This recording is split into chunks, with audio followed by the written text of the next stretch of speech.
Alrighty, hello and welcome. This is the end of our MLK week, our MLK week finale. And the theme of this last MLK portion is service. And this is one of the quotes that Martin Luther King had in reference to service of everybody can be great because everybody can serve. Alrighty, a brief agenda. I'll just introduce myself. My name is Cynthia or Cindy King, and I am an AmeriCorps member serving at the Franciscan Center as the volunteer coordinator, and I have been helping to coordinate this virtual MLK week. Alrighty. If anyone else in the chat would like to introduce themselves, they're allowed, but they do not have to.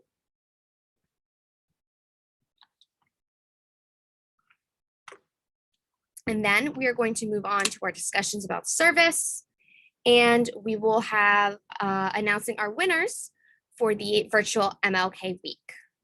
Okay. And hello, someone in the chat named Meredith. Meredith says hello.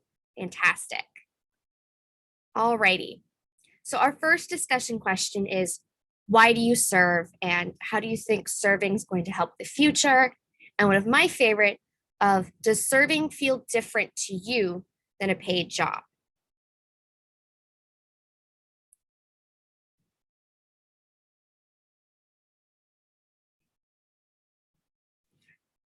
So personally, I think service does feel different to a paid job because service is something I choose to do of my own free will. It's something that I do because I want to, not because I have to. So there's a lot more passion in it. Someone in the chat has mentioned that I serve because I want to help uplift everyone in my community.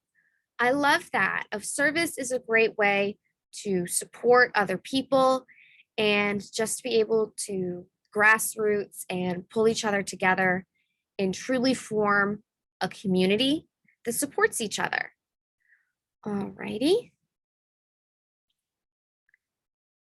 Another comment we have is, I think serving helps the future because when we help those who need it most, everyone benefits from that. Yes, it creates the, universal community.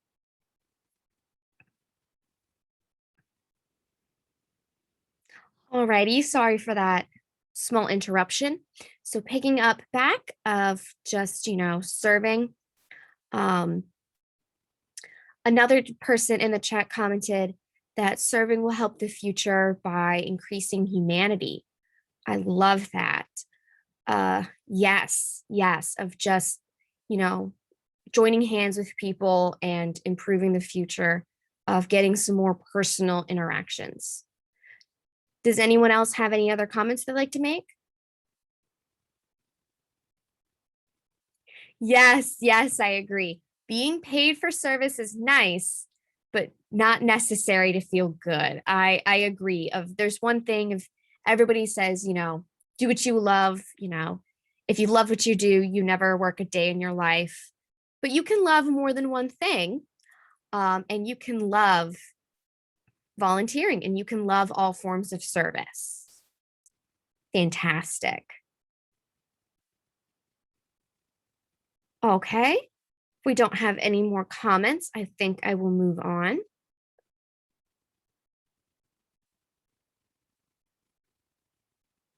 Alrighty then.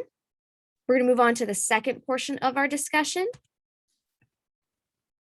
Alrighty. And this is getting into a bit more of the emotional parts of service, of what's difficult about serving that you've experienced, and what are some of the really moving things that you've witnessed.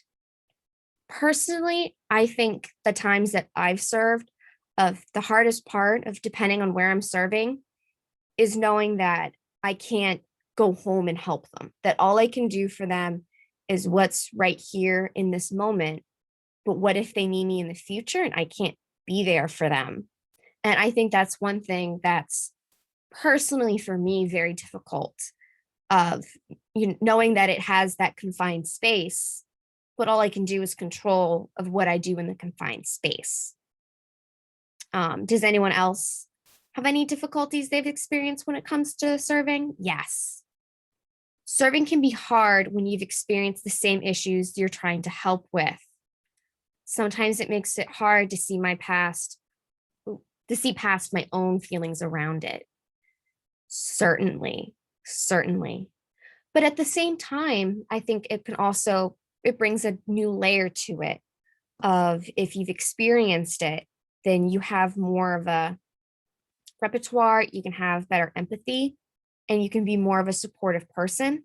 But I certainly can see of that can definitely be something very difficult to maybe even relive, in order to support someone else. I agree about having trouble going home after serving. It's an unending job and it can be hard to feel like you're done. Yes. And it's one of those things of will we ever be done? The goal is to always, help everyone you can. But what if we can't? And there's that lingering question. But we can never stop, we just have to keep going. And every day we will fight to try to help the most people we can.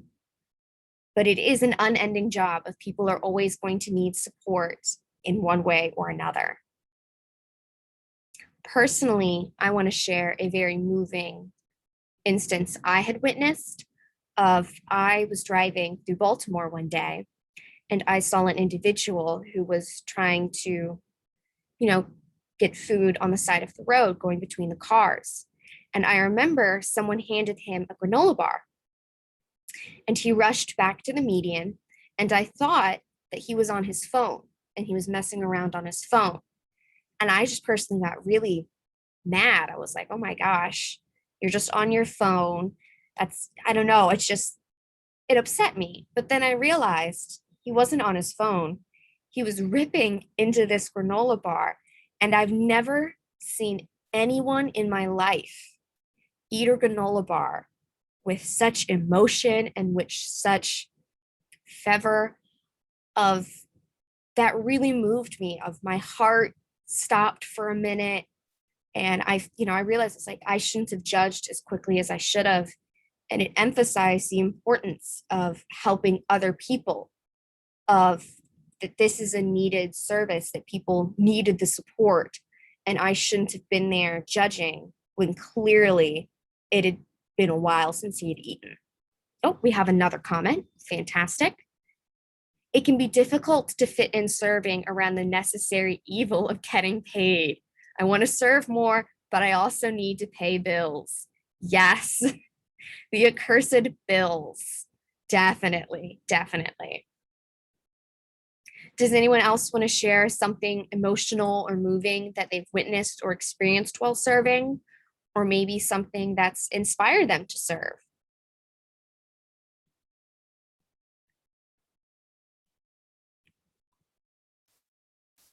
I have to go for just 1 second. I'll be right back. I'm sorry about that again, everyone. I had to step away for a second again. Always busy here at the Franciscan Center. Alrighty, another comment. Okay, so I watched a woman break down sobbing in a combo of joy and relief after receiving services. She was so overwhelmed to see so much love and care from strangers after going through such a rough time. I can only imagine, and it's things like that that help to keep us going and help to keep us power through, certainly. And it's surprising how, some little motion of kindness could mean a lot. I can only imagine, you know, a significant amount of kindness after being through, being dragged through the gravel of the glass or, just through so much adversity. Definitely. All right. Does anyone else have any more comments? If not, we will announce the winners of our MLK week.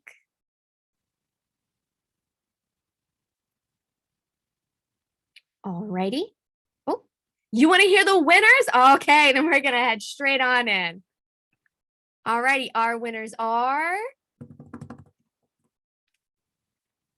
Ellie Rose Mattoon and Linda Barbary Strain. These two individuals had either the most comments or the highest liked comments. And so they will each be receiving a $25 gift card. Yes. Congrats, Ellie and Linda. I agree, chat. Alrighty, and I would just like to issue a special thanks to the other individuals who participated in our MLK week this past week. So thank you, Shadell McCoy, Ann Jones, Tawana Horsey, and Leanne Denise Brown. Thank you, everybody, so much for participating. Greatly appreciate all of it. Thank you so much for being here, for being yourself, and for helping to continue the life and legacy of Martin Luther King Jr. Yes, you're welcome. Thank you so much. And I also look forward to this next year, Meredith. Thank you. All right, everyone. Have a wonderful day. And remember to keep doing good for your community. Goodbye.